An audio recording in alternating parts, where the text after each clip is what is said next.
It is clear when you talk with Adrienne Carter that she stands in her truth. She has used her life and all of its beauties and complexities as a roadmap to leaving behind self-judgment in order to create opportunities for herself that she rightly deserves. And as she tells us, it is never too late to start on your own path to greatness. You just have to leave behind the crippling negative self-talk that so many of us live with and be very clear about your intentions. Thank you for those powerful words, Adrienne. Hello, and welcome to another installment of At the Podium with me, Patrick Huey.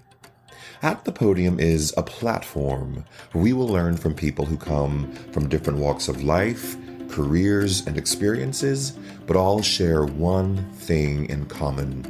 They have stepped fully into the transformative power of saying yes to the unexpected turns of their lives, and they are now using the power of their voice or podium to make an impact on the world we live in today. At the Podium is the intersection of art, culture, and big thoughts wrapped up in good old-fashioned conversation. Today, I'm thrilled and humbled to share the podium with Adrienne Carter. Adrienne is a writer, producer, and actor with a BA in Spanish from Yale University and an MFA in acting from the Yale School of Drama. Doubleday published her first novel, Fab, and she wrote on the TV shows Eve and NBC's Las Vegas. She served as a writer-producer on Everybody Hates Chris and Fox's Brothers. Adrienne wrote and directed a short film called Hysterical Pregnancy, starring Ryan Michelle Bathay and Sterling K. Brown, Emmy Award-winning star of NBC's This Is Us. She released a comedic web series on YouTube called Every Other Weekend that she wrote, produced, and starred in. Fox bought the idea, and she wrote the pilot. Adrienne served as co-executive producer on 2 seasons of Disney Channel's Raven's Home and 2 seasons of the NAACP award-winning Netflix show Family Reunion, where she was recently named that series' showrunner. Adrienne, what don't you do? I don't do floors. I have a Roomba for that. I don't do floors. I'm so excited to talk to you because you know Harvard and Yale have that whole thing that goes on between the two schools. Yes, they do. I think one of the cool things about Yale graduates is that you kind of never know where they're going to end up. Like we get these really amazing educations, and then it's like you're writing and producing and creating your own content, which is kind of in a vein of what we were doing at school, but you've kind of took that whole thing and just broke it open and found your own magic way into it. I did. I mean, it was really out of necessity. And on the Harvard note, it's like you always know when somebody went to Harvard because they tell you within the first 2 minutes of meeting them that they went to Harvard. And I think Yaleys are a little more humble than that for the most part. But yeah, no, I think it was really just there weren't any opportunities for me to express my voice. And when we graduated from drama school, social media, the web, being able to make your own stuff. You couldn't make a movie on an iPhone. There weren't iPhones. So I think it's a really great opportunity for younger people and even middle-aged people and older people to create content that really speaks to their voice and have a place for people to see it. So I knew when I left LA and then I came back and I knew that I had to really be very clear about what my voice was and that I wanted to share that with other people, and people have responded to it. So it's been nice. I have 2 really fond memories of you. The first one, I don't think you'll ever remember, but it was it was the summer of... Don't give the year now. Hold on now. Okay.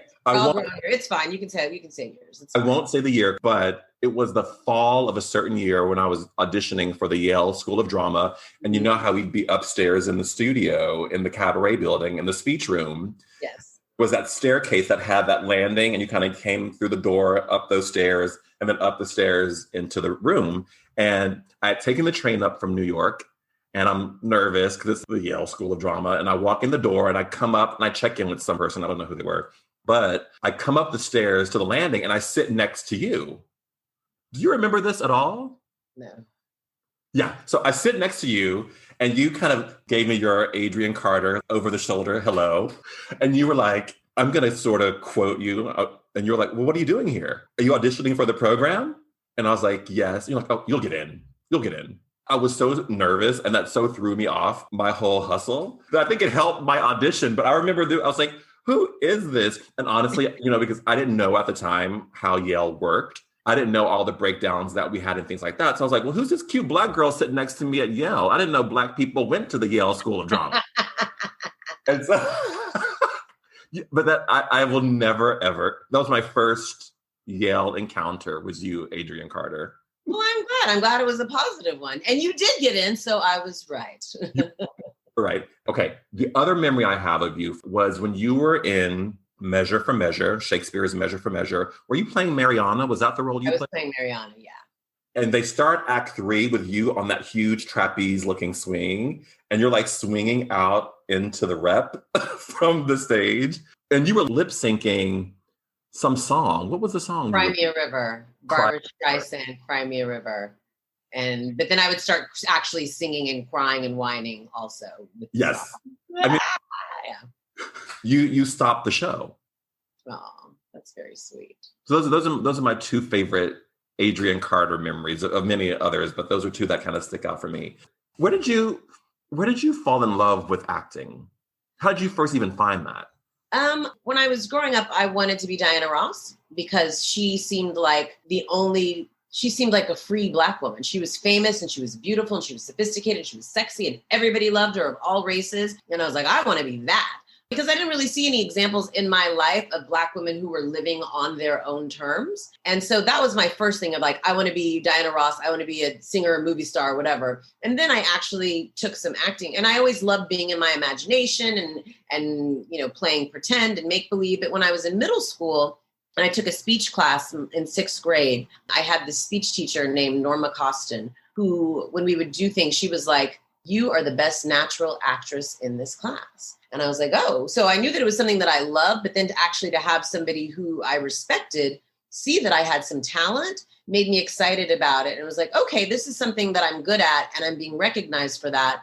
So, okay, I like this. And I love just pretending to be other people, other races, other ages, other genders, other ethnicity. I just loved doing that because it was fun, but also I think because I never really felt like I was accepted for who I was. And that acting was a way for me to become other people and from getting praise for being other people that maybe people would accept me for who I am. And when I say people, I really do mean my family because my parents are wonderful people and loved and supported me, but I think I was a little weird for them and didn't necessarily fall. I was very obedient and a good Christian Southern girl, but I also had all these weird tendencies that I think were confusing to them. And so because I could pretend to be other characters and get praise for it, that made it okay.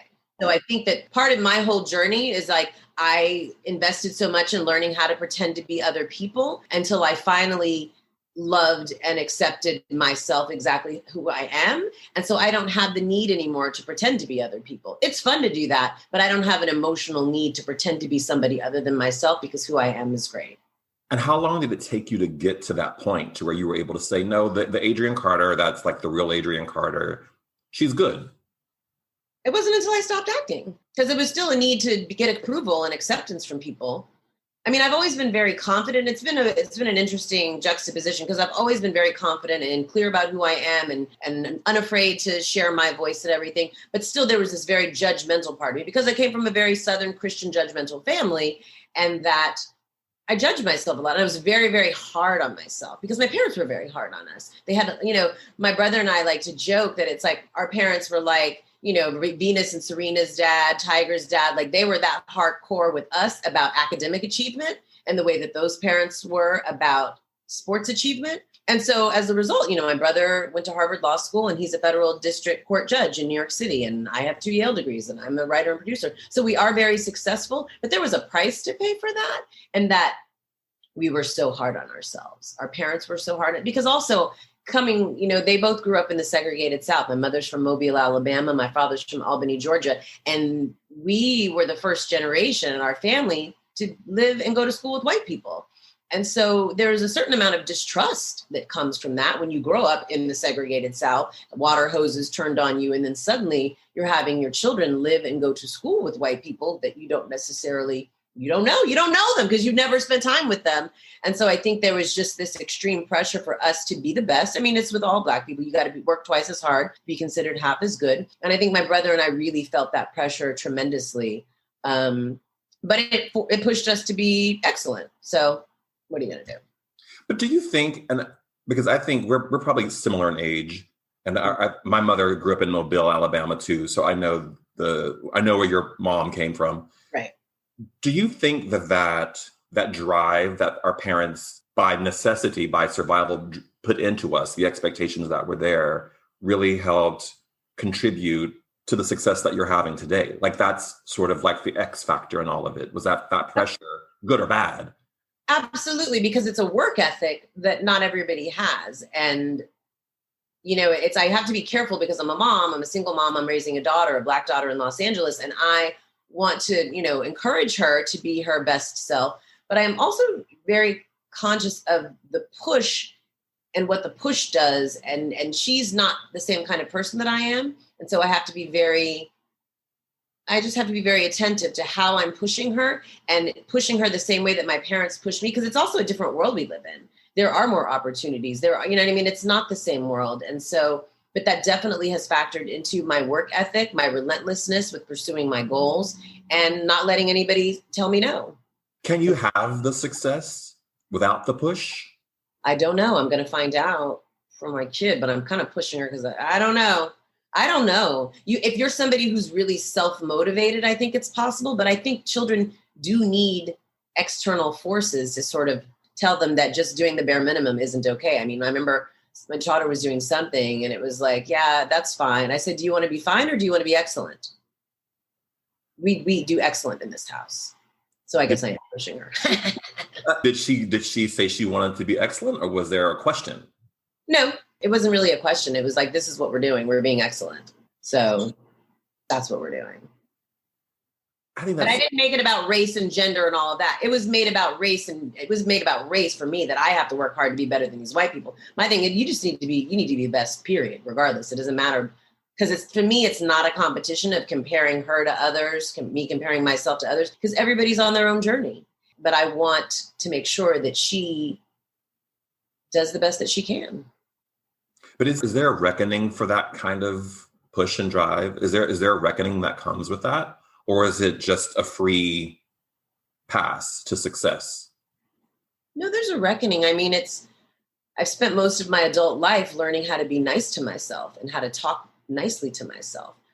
Not that anybody, well, you know how Black parents are on the side, they talk great, they talk hard and crazy to you. So, and I internalize that hard, crazy talk. And sometimes it's useful and sometimes it's not. I mean, there are times when it's like, get your head up and get going.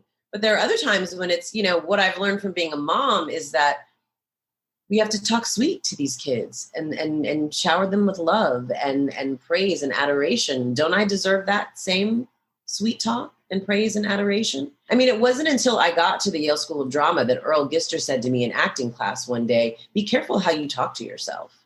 Ooh. Wow. Because I was really hard on myself because I wanted to be perfect. I was a perfectionist. I'm a recovering perfectionist. Because if you're perfect, then that's what I was supposed to be. And so he was like, be careful. He was the first person who ever told me that. Be careful how you talk to yourself. And I still remember that because sometimes, and I have to remind myself of that. I'm taking that in because that's profound. You look at very successful people, of which I count you to be one. Mm-hmm. And oftentimes the internal narrative, the voice that's going through our head is not positive. Right. You're counting all of the faults and the things you didn't do and what didn't get accomplished. Right. And then how do you keep the drive for success in a kind way for yourself? I don't even know if that's possible. It is possible. I'm figuring it out. It's challenging because also just the American spirit is like push to get everything. And if you don't, you're lazy and you're going to be homeless. I mean, there's not a lot of middle ground here. It's extremes. And I have a very extreme personality. It's all or nothing for me. And I am really trying to learn. And I think this past year and a half of COVID has taught me how to have some balance between the drive and the rest and the care, you know. It's definitely very challenging, but I'm getting better at it the older that I get, because I have to be more forgiving, because I know that I'm not perfect. And, you know, there are things that come, I think, with being a girl, with like things you can control, your body, what you look like. And, you know, once you get pregnant, there's no control over that. So, and I think also me stepping away from acting allows me to be less critical of myself, because I think as an actress, everyone's critical of you. It's pretty unforgiving. It's like gymnastics. Acting is like gymnastics in a certain degree, where you're just so under a microscope from day one. Yeah. And as a writer, producer, it's a lot easier, because no one cares if I'm 5 pounds overweight. It doesn't matter if I'm pretty or not. I mean, it helps sometimes, but it's not a requirement. You know what I mean? But as an actress, being perfect looking, that's the job.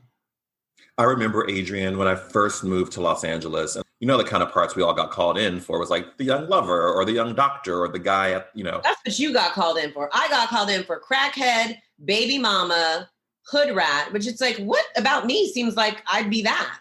But those were the only parts available, which is why I ended up writing, because I was like, these parts are garbage. I never got called in for young lawyer, young doctor. Also, I looked a lot younger than I was. Yeah. So I didn't look like I could be anybody's lawyer when I was 25. I remember talking about the unforgiving nature of this business. I would be in, and it wouldn't just be me, but I would be out in the waiting area for them to call you in, like doing my push-ups, because I knew they were going to ask me to take my shirt off. Right? Like unforgiving. Like knowing that I needed to be able to look good in a bathing suit at any moment. Any moment. Yeah. Can you talk about, because one thing that we talk about on this platform, on this show, is those transitional moments. And the people I've talked to, you know, many of them, you know, Regina Bain, you know, a lot of the people that I've talked to, and you kind of alluded to it a minute ago. Can you talk about that moment, if there was a moment when you said, no, I'm not going to focus on the acting, I'm going to focus on these other aspects of my business and my career, sure. And what the transition was like for you?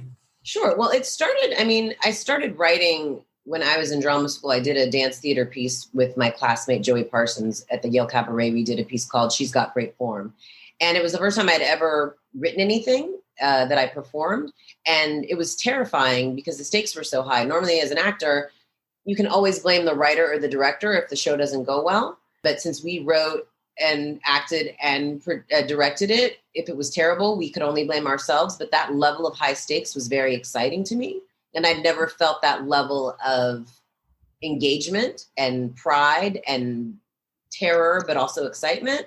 So I knew that writing was something that I was enjoying. And so when I got out of school, fully expecting to be the next Meryl Streep and Angela Bassett, but then getting crackhead baby mama audition parts, I was like, well, clearly I'm going to have to do something else about this. At the time, chick lit was a big thing. Bridget Jones' Diary, The Devil Wears Prada, lots of, you know, novels with strong female leads. So my friends and I decided that we would write a novel called Fab. We would make it into a movie, and then I'd play one of the characters in the movie. I was like, yeah, obviously we'll do that. So we wrote the book, and we're trying to shop it around, and the 4 friends were women in their 20s who all went to Harvard together. And the overwhelming feedback that we got is, we don't believe 4 Black women went to Harvard. It's like, okay. So we were trying to get that going in New York, but then September 11th happened and everything sort of shut down. So I moved to Los Angeles, and there were even fewer opportunities, like worse parts than the New York parts. Because at least in New York, there's the theater and you can keep yourself going with staged readings and all of that kind of stuff. But there was none of that in Los Angeles at the time. And after I got here in July of 2012, and after a few months, I was like, this is garbage. And I got the good manager, Vince Cirencione, who was Halle Berry's manager. I got him. I was like, he knows what to do with Black girls. Well, just that one Black girl, not the rest of us.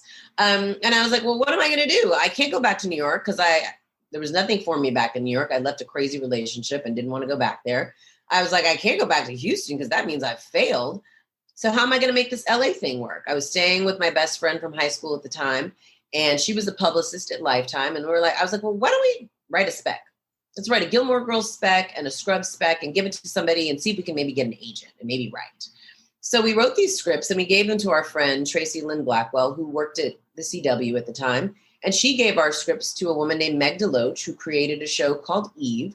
And she was looking for 2 low-level staff writers. And she interviewed us and gave us the job. So less than a year after I moved to Los Angeles to act, I ended up getting a job as a writer. So it felt like, well, obviously this is the path that I should be taking, because I felt like constantly trying to beat my head up against the wall, trying to get opportunities for acting that weren't even good opportunities. I wouldn't even want the jobs that I had the possibility to audition for. So at less than a year, I was writing, and I was like, well, this seems like what I should be doing. I always felt like I was going to write parts for myself to do. And that I did it a little bit, but not really. I mean, the interesting thing about a lot of these shows, they knew I was an actor, and there was talk about giving me parts on the show, but that never really happened. But that was it. It just felt like it was a natural progression because the acting wasn't working. And for me, I am not a person that likes to keep trying to do stuff if it's not going to work. I'm not going to stay miserable. I'm not going to stay suffering and mad and abused because I decided when I was 10 that this was what I was going to do, or because I invested, tens upon thousands of dollars in getting a graduate degree in acting. But it was like, this is what obviously should be happening. And it's been sort of a natural progression since then. So oftentimes when I've talked to people about these transitions, there is this mourning period for what is not or what did not happen. Did you experience that, or were you pretty clear in that? No, this is what I'm doing. It's fine. We're moving forward. Well, I still kept feeling like acting was a thing that was happening. I mean, during that time, like I wrote a one-woman show. I performed the one-woman show because I was hoping that I was going to get to go, I think it was Aspen Comedy Festival. So I mounted this one-woman show and had people come, but didn't get into the thing. And again, but it was also just like, I was enjoying the writing because I felt like writing allowed me to utilize all the tools that I had learned and also be comfortable and make a living and be able to pay my rent without worrying about it. And I mean, it was just, I love making television. And so being involved in it in any way was exciting. And also there's much more power behind the camera than there is in front of the camera. And I like power. That's what I discovered. I like people having to listen to me because I feel that what I have to say is valuable. And that's not the case when you're an actor. Only once you become famous are people going to listen to you. But if you're just somebody that the day player, girl, be quiet. Nobody asks for your opinion. But as a writer and a producer, all they want is your opinion. And I was like, well, I got a lot of opinions. This is great. Oh my gosh, Adrienne, I love you. You just truth in such a way. It always hits me in the stomach a little bit. It makes me. Now everybody creates content. Everybody's writing their show. Everybody's got their YouTube, Instagram, Facebook situation. But you were doing that before it was even a thing. Yes. Talk about that process. Well, it was again, like I started with a solo show. Like I wanted to do a one-woman show. And so I did that, and it was not filmed. I think it was filmed. I don't know if anybody filmed it or not, but once social media became a thing, it really was when I left LA. So let me pause and rewind.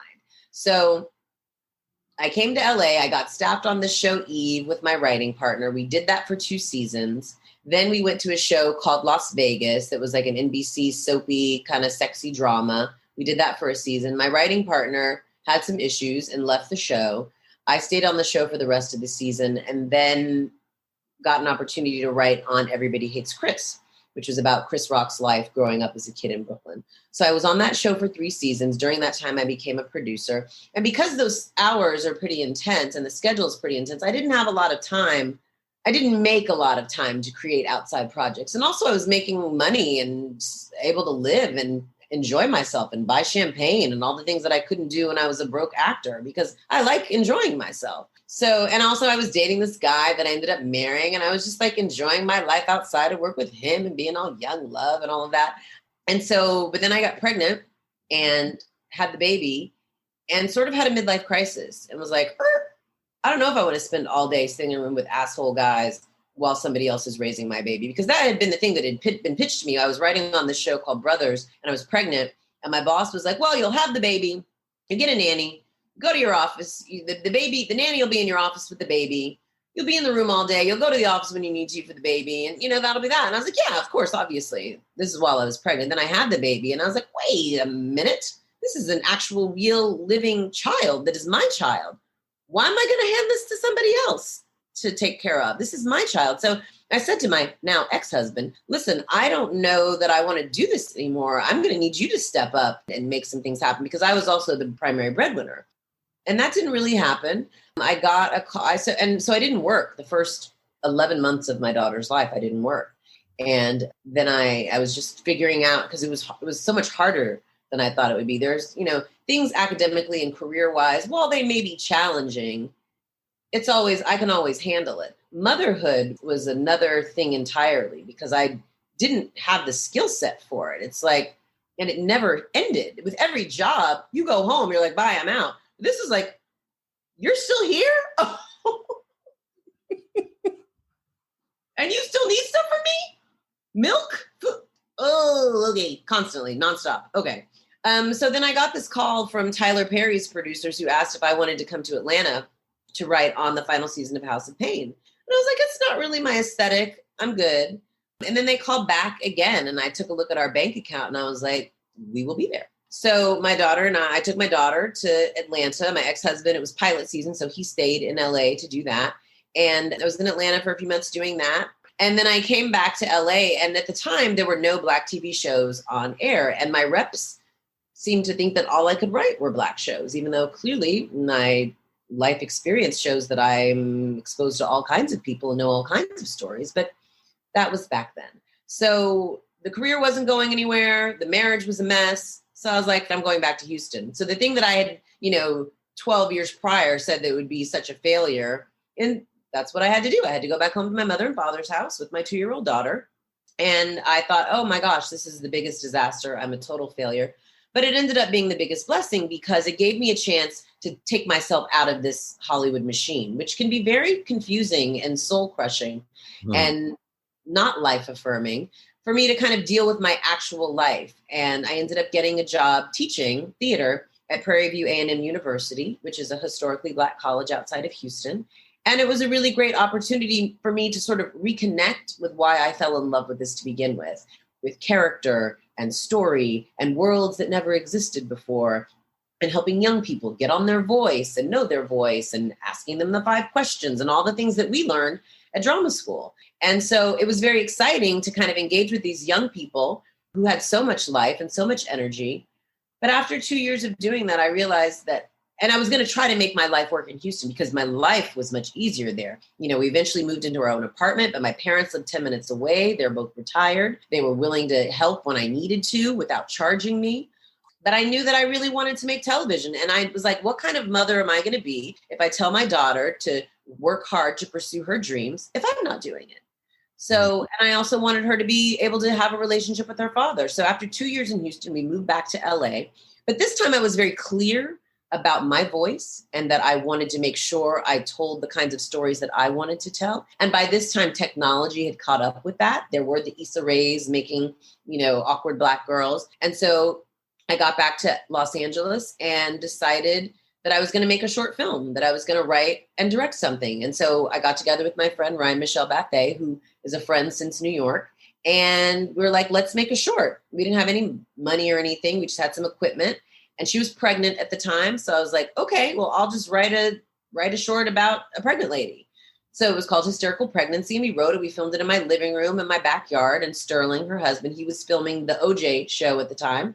But he came and did a scene with us. And that was really exciting, because I felt like, okay, rather than waiting for the business to recognize me and my talents and give me the opportunities I feel I deserve, I'm going to create the opportunities that I deserve. I'm going to tell my story. I'm going to use my voice. And it was really exciting. And so we did that, and it turned out okay.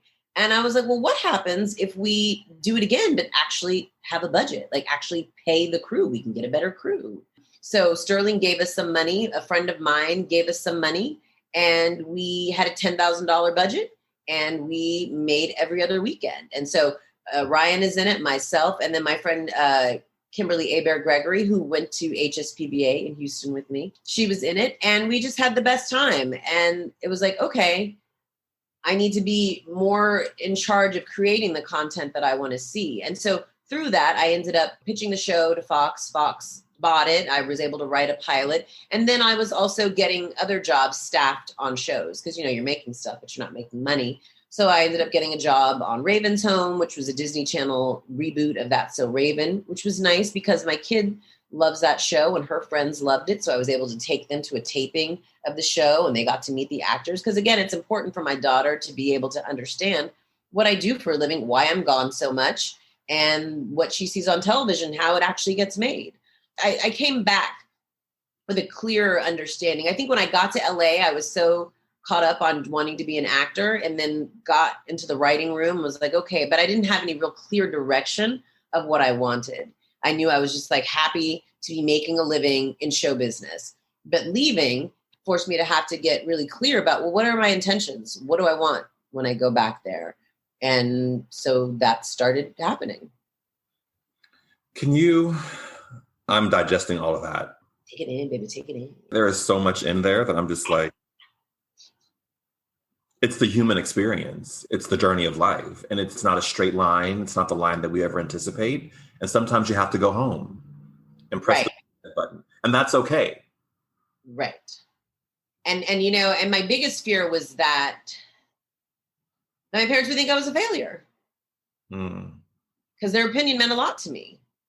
And they're judgmental. And I remember, and they knew that I was not in a good marriage. And everybody had their opinions about my ex-husband, and they kindly kept it to themselves until there was trouble. But I remember there was a point where we had run out of money because I hadn't been working. And so I had called my parents for money. And so at one point they gave us money. And then I called, and then I was like, they're not going to give me any more money. And then I was like, okay, well, what am I going to do? And so I remember calling my dad and saying, can we come home? And he was like, yeah. And so he bought me and Izzy one-way plane tickets. And we came back home. And they're like, my dad said, you write life with a pencil. That way you can take an eraser and erase it when you need to change it. So they were very, go ahead. I was going to say, Adrienne, what is that like when you're landing in Houston with your 2-year-old daughter and you're like, now what? Like, what is that? How did you pull out of that?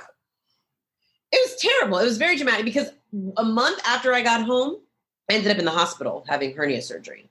After being there a month, something was bothering me in my stomach, and I showed my mom, and she was like, you need to go to the doctor. So I went to the doctor. And they're like, we need to admit you. You need to go to an emergency room thing, and we need to do an MRI, and you have an umbilical hernia, and we need to do surgery tonight. I was like, argh. And I ended up getting surgery the next morning. And so after the surgery, they're like, oh, you'll be down for like a week. But then after that, you can't pick up anything that's 25 pounds or heavier. My daughter was 25 pounds. They're like, but you should be fine and back to normal, soon. It took me a month to be able to even handle myself. I stayed at my best friend's house for the first week because my parents were like, you can't be here with her because she's just going to jump into your arms and it's going to derail your progress. And so that sitting there in the dark, recovering, my friend told me about this book called You Can Heal Your Life by Louise Hay that suggests that all of our illness is metaphysical and that if we address the root cause, then we can heal ourselves. So I was like, obviously I need to be healed. And I was a very healthy person. So I didn't understand, how am I a healthy person ending up in the hospital having surgery? Well, it said that the cause of a hernia is a ruptured relationship. And so that's what I had with my ex-husband, a ruptured relationship. And so a few years before I got married, so I started meditating. Before I got married, I had a friend who was a lawyer that was like, you need to get a prenup. And I was like, okay. So I went to meet with the lawyer about getting a prenup, and she scared me so much that I was like, everything she was saying made it seem like, okay, well, this marriage is going to fail. And so it was $5,000 to get the prenup, but then it was also $5,000 to go to the Chopra Center. I was like, rather than investing money in something that is about the end of my marriage, maybe I should invest my money in something that will help me be a better married person. So the Chopra Center, Deepak Chopra Center, has these programs, and one was called the Perfect Health Program. And so I went to that for a week and learned how to meditate and kind of did it a little bit when I got back, but was so busy, drinking champagne and being married, whatever. But, all those years later, when I was sitting there in the dark, wondering how I got myself into this mess, I tapped into that again, meditation, prayer, really tapping back into my spirituality in a way, because I kind of let go of it. My ex-husband and I wouldn't call it a spiritual relationship at all. And so I abandoned a lot of those ideas and beliefs and practices. And so I kind of had to get back into that. It's like, when you have a stomach surgery, it's your core. So I had to rebuild my core. And I remember getting on the treadmill, like a month after the surgery, getting on the treadmill, and I could only go one. And I just could walk the one. And I was like, but I'm just going to put one foot in front of the other. And that is what I'm going to do until I can run. I will just walk one foot in front of the other. And so that's what I did. And it was very challenging. It was definitely the darkest period of my life. And it's so funny, this past year of COVID has been very hard. But I told my parents, I was like, this has been hard, but it's not the hardest time I've ever had, because when I was at my hardest time, everybody else was okay. Everybody else was living their best lives, having fun, doing whatever, doing what you're supposed to do, having a great life. And I was in hell.